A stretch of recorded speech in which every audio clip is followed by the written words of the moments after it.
Morning student. और कैसे हैं भैया आप? आजकल तो देखो सरकार ने स्कूल बंद कर दिए हैं, तो स्कूल बंद है लेकिन ऑनलाइन जो आपकी स्टडी है वो जारी होनी चाहिए, क्योंकि अगला टर्म हमें देना है। ऐसा नहीं कि आप अगला टर्म इस पेपर से भागोगे। तो आज देखो, कल हमने आपको बताया था एप्लीकेशन ऑफ टीआईआर की एप्लीकेशन क्या थी। हमने देखो 3-4 एप्लीकेशन की थी। अगर आपको कोई डाउट है कमेंट बॉक्स में डाल देना, आपके डाउट को क्लियर किया जाएगा। आज हम बात करेंगे स्फेरिकल रिफ्लेक्टिंग सरफेस, बहुत इंपॉर्टेंट टॉपिक है। क्या होता है देखो, surface through which refraction take place is called spherical reflecting surface. नाम से पता चल रहा है एक ऐसा सरफेस जहां से रिफ्रैक्शन होगा, ऐसे सरफेस को हम स्फेरिकल रिफ्लेक्टिंग सरफेस बोलेंगे। अब देखो यहां हमारे पास कैसे, देखो दो टाइप के सरफेस होते हैं। एक होता है कन्वेक्स और एक होता है देखो कनकेव। देखो दूसरा जो है आपका कनकेव है। कन्वेक्स में दो होते हैं लेकिन एक से दो बनते हैं, हम दोनों देख लेते हैं। अगला जो हमारा है देखो, ये देखो कनकेव है, ये देखो this is the convex and this is the concave. This point is called pole, this is the centre of curvature. Here this point is pole and this is the center of curvature. This is the convex, this is the concave. Pole, center of curvature. ये हमारा कौन सा medium होगा? ये denser medium है, इसका reflective index μ2 होता है। ये रेयर मीडियम है, इसका रिफ्लेक्टिव इंडेक्स μ1 होता है। ये देखो रेयर है μ1, ये देखो डेंसर का μ2। अब आपको याद रखना है डेंसर का जो रिफ्लेक्टिव इंडेक्स है हमेशा μ2 होगा और रेयर का जो होगा वो μ1 होगा। μ1 and μ2, you have two type of, मतलब you have two reflective index, one is the rare and other is denser, and two surface, one is the concave and other is the convex. हमारे पास convex है NCERT में, हम convex की बात करेंगे। Reflection through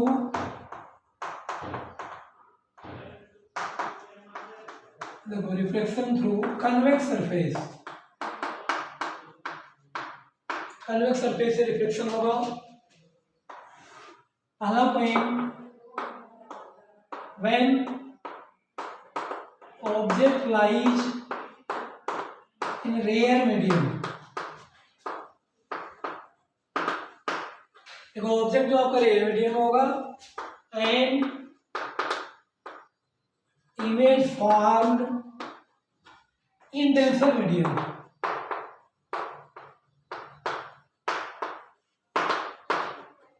ये देखो जो हमारा ऑब्जेक्ट है वो रेयर मीडियम होगा, जो हमारा इमेज है वो डेंसर मीडियम में फॉर्म होगा।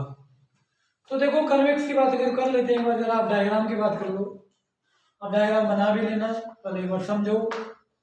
ये देखो यहाँ जो ऑब्जेक्ट होता है हमेशा पॉइंट साइज का ऑब्जेक्ट लिया जाता है, याद रखना। ऑब्जेक्ट हमेशा पॉइंट साइज का ही रहेगा। ये नॉर्मल है, देखो एक लाइन पहले आपको नॉर्मल खींचना है, NAC। ये देखो नॉर्मल है, ये इंसिडेंट रे भाई ये पर जाएगी, ये देखो, और देखो नॉर्मल की तरफ आएगी, ये देखो यहाँ मिल गई, ये इमेज बन गया आपका। ऑब्जेक्ट, इमेज एंड नॉर्मल, यहां से एक लाइन आपको खींचनी है, ये देखो M। अब यहां आपको याद करना है ऑब्जेक्ट वाला एंगल अल्फा, इमेज वाला एंगल बीटा और नॉर्मल वाला जो एंगल है वो गामा होता है। इंसिडेंट और नॉर्मल के बीच में जो एंगल है वो I होता है। रिफ्लेक्टेड और नॉर्मल के बीच में एंगल है वो R होता है। देखो एक एंगल I है और दूसरा एंगल आपका R है। यहाँ का रिफ्रैक्टिव इंडेक्स μ1 है और यहाँ का देखो μ2 है। अगर हम पॉइंट की बात कर लेते हैं, OA इज इंसिडेंट रे, देखो AI रिफ्रैक्टेड रे, NAC is normal, NAC normal है। बाकी देखो ये एंगल हमने लिया है, आपको याद रखना है, ऑब्जेक्ट वाला एंगल अल्फा है, इमेज वाला एंगल बीटा, नॉर्मल का एंगल गामा है, रेयर का रिफ्रैक्टिव इंडेक्स μ1 है और डेंसर का जो है μ2 है। इतना जिस बच्चे ने याद कर लिया तो उसका डायग्राम जो है कभी गलत नहीं होगा। अब देखो सबसे पहले क्या होता है, आपको लगाना है स्नेल्स लॉ लगाना है। भाई क्या लगाना है? Snell's law. By Snell's law मेरे माइंड में फिगर बनी हुई है, आप अपने फिगर में देखना। Sine I by sine R equal to μ2 by μ1। If I and R small, अगर ये स्मॉल है तो हम क्या करते हैं भाई, साइन I को हम I लेते हैं और साइन R को हम R लेते हैं।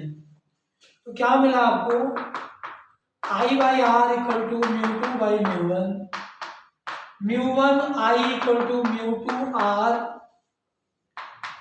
μ1। अब देखो ध्यान देना जरा, I एक बार आपको दोबारा जरा वो फिगर बनानी पड़ेगी, फिगर हमने बनाई थी, एक बार हम दोबारा बना लेते हैं क्योंकि इसकी जरूरत पड़ेगी।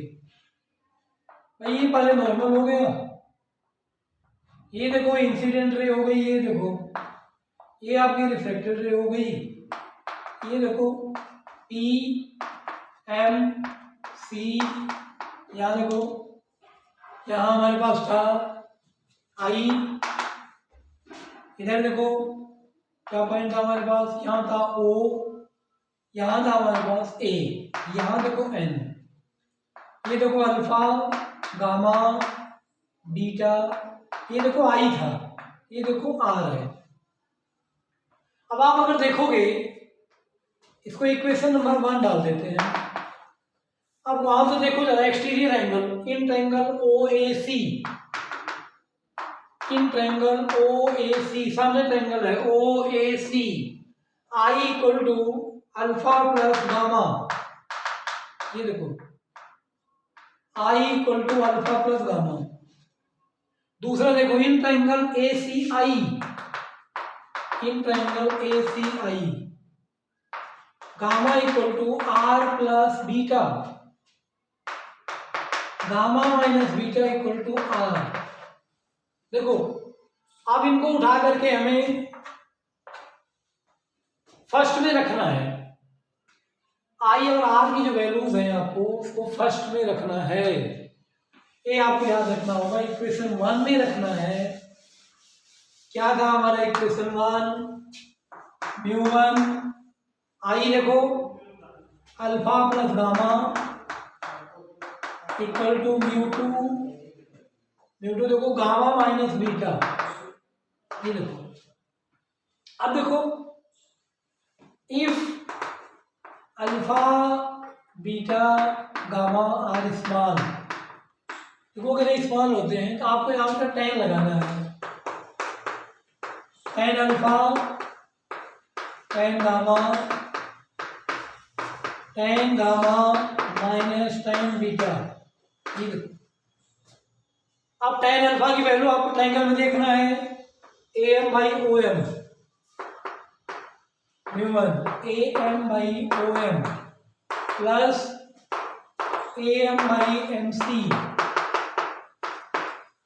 AM by MC, AM by MI, ये देखो। tan alpha tan beta tan gamma की वैल्यू आपको रखनी है अपनी फिगर से। अब देखो अब आप अगर देखोगे if aperture of surface small, then देखो अगर सरफेस का अपर्चर स्मॉल है, point M is coincide at point P. ये देखो हर एम की जगह पी डालना आपको। A P by O P, A P by P C, A P by P C minus A P by P I. A P common लेकर काट दो, mu one by O P minus plus 1 by P C equal to 1 by P C minus 1 by P I. अब देखो जरा figure देखना, figure में देखो left वाले माइनस राइट वाले plus. OP equal to minus u, PI equal to plus V, PC equal to plus R। ये value डालो यहाँ जरा एक बार। Mu one by minus u plus 1 by R, mu two 1 by R minus 1 by V। Sign change कर देते हैं, minus mu one by you plus mu two by v, mu two minus mu one by are. देखो ये formula है, याद रखना आपको। Minus mu one by you plus mu two by V equal to mu two minus mu one by R. This formula when object in the rare medium and image in the denser medium. अब अगर object और image rare में और denser में होंगे तब आपको ये फार्मूला लगाना है। अब देखो मैं आपको एक केस बताऊंगा इसका। देखो इसका केस है, सेकंड केस रख दो। सेकंड केस क्या है? If reflection from denser to rare.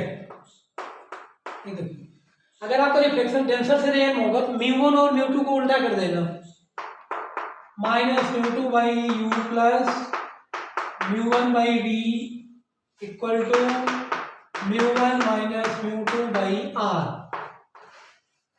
ये देखो माइनस अब तक क्या था, mu one by you plus mu two by V. अब क्या हो गया, म्यू वन और म्यू टू आपके प्लेस चेंज हो गए, minus mu two by you plus mu one by V just equal to mu one minus mu two by are.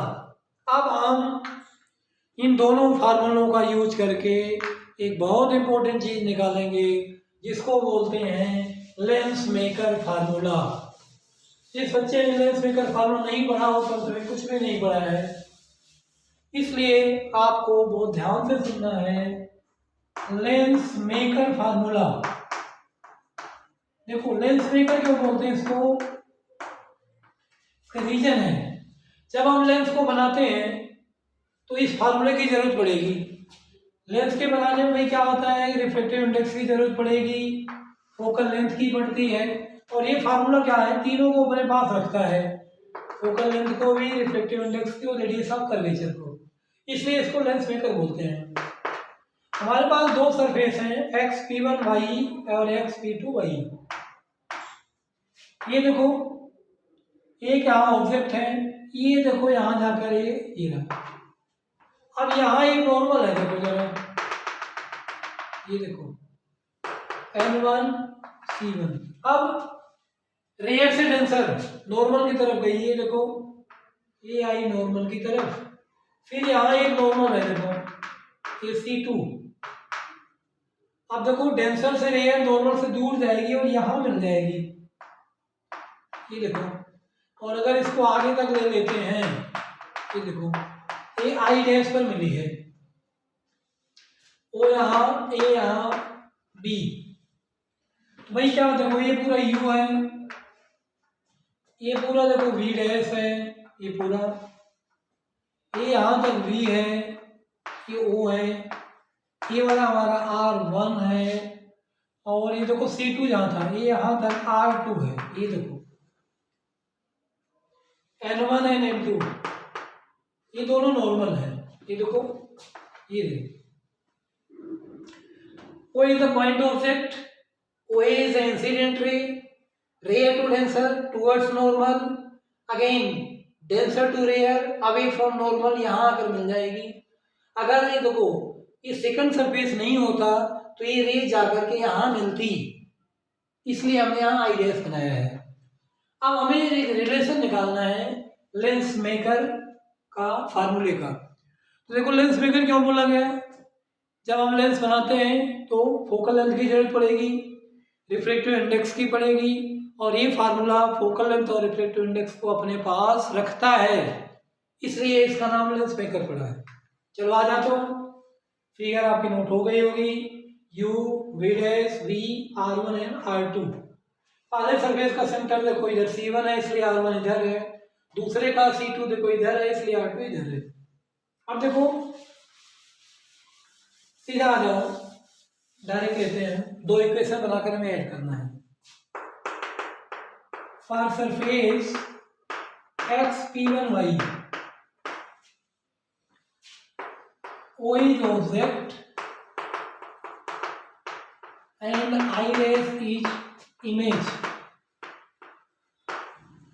refraction from rare to denser,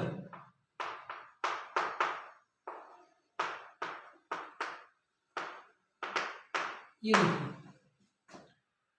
rare से denser हुआ, सीधा formula लिखना है, minus mu one by you plus mu two by B dash equal to mu two minus mu one by R1। अब second surface पर आ जाओ। For second surface XP2Y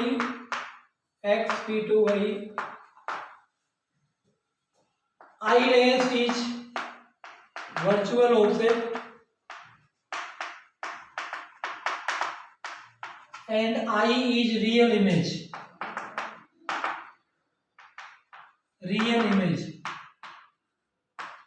refraction from denser to rare, refraction from denser to rare। सीधा इसको उल्टा कर देना है, minus mu two by B dash mu one by V mu one minus mu two by R2। बहुत important चीज बताई जा रही है आपको। अब यहाँ देखो mu two minus mu one है, यहाँ mu one minus mu two है, आप यहाँ माइनस कॉमन ले लो, minus mu two by B dash plus mu one by B minus common mu two minus mu one by R2। Equation number 2. This is the equation number 1 and this is the equation number 2. Adding both equation, इन दोनों equation को हम add करेंगे, ध्यान दो जरा। भाई एक rare से डेंसर है, एक डेंसर से रेयर है, इन दोनों को हम ऐड कर देते हैं। तो अगर हम ऐड करते हैं, आप देखो जरा ऐड करने के बाद क्या मिलेगा, एडिंग 1 and 2, एडिंग 1 and 2, 1 और 2 को जो ऐड करोगे तो देखो mu one by B minus mu one by u mu two minus mu one common आ जाएगा, 1 by R1 minus 1 by R2, ये माइनस था। अब देखो यहाँ म्यू वन कॉमन लो, 1 by B minus 1 by U equal to mu two minus mu one 1 by R1 minus 1 by R2। देखो हमने पढ़ा है 10th में 1 by B minus 1 by U 1 by F होता है, तो यहाँ तो पुट कर देते हैं mu one into 1 by F mu two minus mu one 1 by R1 minus 1 by R2। अब जरा म्यू वन को इधर ले चलते हैं, देखो हम म्यू वन को इधर ले चले, 1 by F equal to mu two minus mu one by mu one 1 by R1 minus 1 by R2। अलग अलग कर देते हैं, mu two by mu one minus 1 by R1 minus 1 by R2। अब देखो म्यू टू किसका था, रिफ्रैक्टिव इंडेक्स है वो लेंस का था, म्यू वन किसका है, मीडियम का है। तो ऐसे लिख सकते हो mu lens mu medium minus one by R1 minus 1/R2। अगर if mu medium equal to air आ जाए तो फार्मूला क्या बन जाता है, याद करना, mu minus 1/R1 minus 1/R2। ये तब लगेगा भाई जब एयर मीडियम है। अगर आपसे पूछा जाए what is the lens maker formula, तुरंत आप बताओगे 1/f इक्वल टू म्यू 2/म्यू1 माइनस 1/R1 माइनस 1/R2। अगर पूछा जाए कि मीडियम अगर एयर है तो 1/f equal to mu minus 1/R1 minus 1/R2, where mu is the refractive index of lens, since refractive index of air is 1।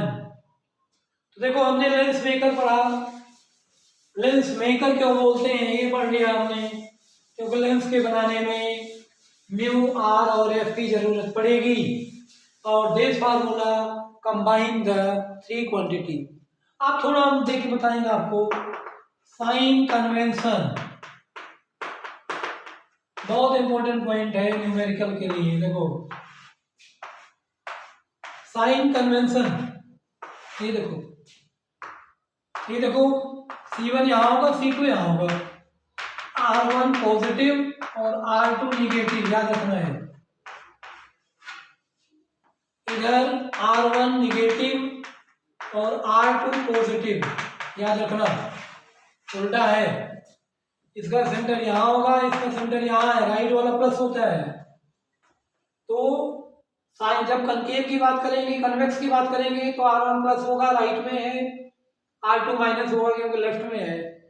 ये चीजें आपको कहाँ यूज होंगी, जब आप न्यूमेरिकल सोल्व करोगे तब आपको ये पता करना पड़ेगा।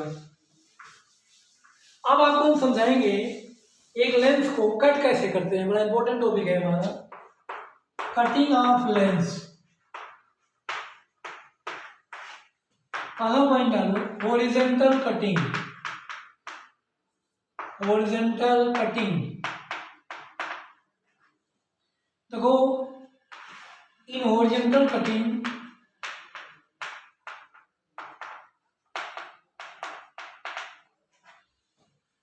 no change in focal length and power। क्यों ऐसा होता है, since position of focus not change. Focus की पोजीशन कोई चेंज नहीं होता हॉरिजॉन्टल कटिंग में, याद रखना है। Position of focus not change, focus की पोजीशन चेंज नहीं होती। इसलिए जब हम लेंस को हॉरिजॉन्टली कट करेंगे तो आप समझ जाना कि यहाँ पावर में और फोकल लेंथ में कोई चेंज नहीं होगा। No change in focal length and power due to the horizontal cutting. और reason is no change in the position of focus. Focus की पोजीशन वहीं पर है। आप एक लेंस को कितने कट कर दो, ये रेज को वहीं जोड़ेगा। देखो रे स्टूडेंट, वहीं किसी पार्ट को लोगे रेज वहीं आपकी जुड़ेगी। हमने देखा कि हॉरिजॉन्टल कटिंग से कोई भी चेंज नहीं होता, न तो पावर में होगा और न तो फोकल लेंथ में होगा। अब हम थोड़ा देखो वर्टिकल की बात करेंगे भाई। वर्टिकल कटिंग में चेंज होता है, वर्टिकल कटिंग चेंज होता है। कैसे चेंज होगा जरा देखो, ये देखो यहाँ फोकस आपका चेंज होगा तो due to the vertical cutting focal length becomes double and power half। Power जो हाफ होती है क्योंकि F equal to 1/P, P equal to 1/F। Focal length double है तो वही पावर हाफ हो जाएगी। अब आपकी फोकल लेंथ डबल कैसे होगी ये चीज हम आपको समझाएंगे भाई न्यूमेरिकल। एक हमने क्वेश्चन ले लिया है और आपको क्वेश्चन के थ्रू समझा रहे हैं। जरा देखो, तो दोनों कटिंग आपके समझ में आ जानी चाहिए। आप देखो जरा, देखो student, a convex lens of focal length 20 centimeter is cut vertically into two parts.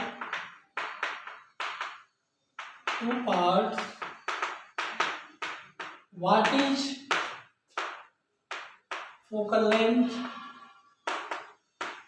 and power of lens? ये देखो अब देखो जब ऐसे आप कट करते हो तो जो लेंस है इसको बोलते हैं plano convex.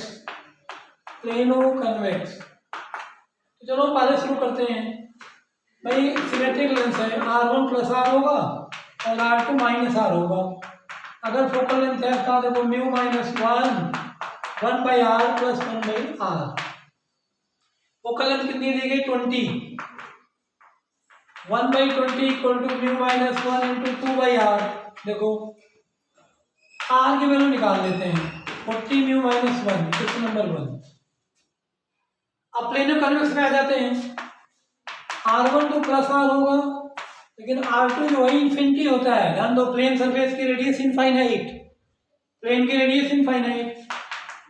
1/f dash equal to mu minus 1/r minus 1/इंफिनिटी।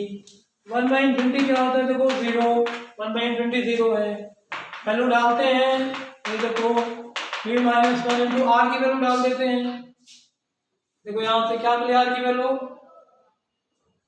Are की वैल्यू मिल गई 40 म्यू माइनस 1। म्यू माइनस 1 काट देते हैं। ये देखो हमने आपको प्रूव करके दिखा दिया।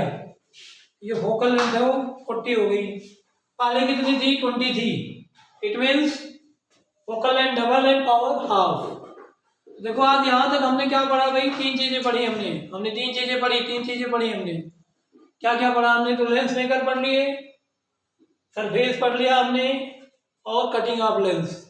चलो आज यहीं तक रखते हैं। हम नेक्स्ट क्लास में जब मिलेंगे तब हम आपके साथ मिलेंगे टेलीस्कोप। Okay, thank you.